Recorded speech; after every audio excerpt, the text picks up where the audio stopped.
నేడు అత్యంత కీలకమైనటువంటి రోజు.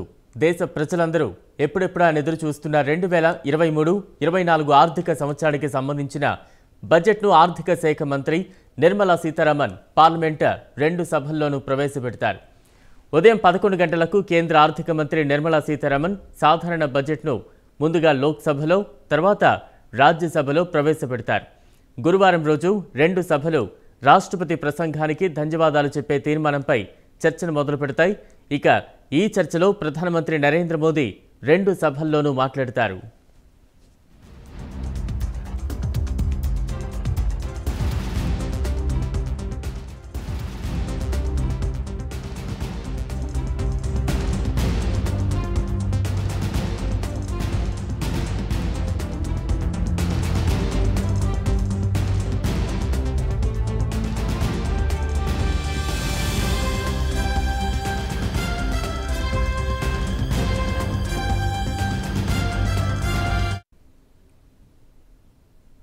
ఈసారి పార్లమెంట్ బడ్జెట్ సమావేశాలు 2 దశల్లో జరగనున్నాయి. మొదటి విడత జనవరి 31వ తేదీన మొదలై ఫిబ్రవరి 13 వరకు ఉంటుంది.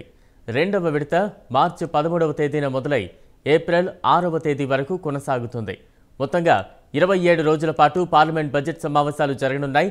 ఇదిలా ఉంటే ఇవాళ రేపు 0 అవర్ కావడంతో క్వశ్చన్ అవర్ ఉండదు. కాబట్టి ప్రతిపక్షాలు ఏదైనా అడగాలంటే ఫిబ్రవరి 2వ తేదీ జరిగే 0 అవర్లో అడగాల్సి ఉంటోందని ఇప్పటికే పార్లమెంటరీ బులెటిన్లో వెల్లడించింది.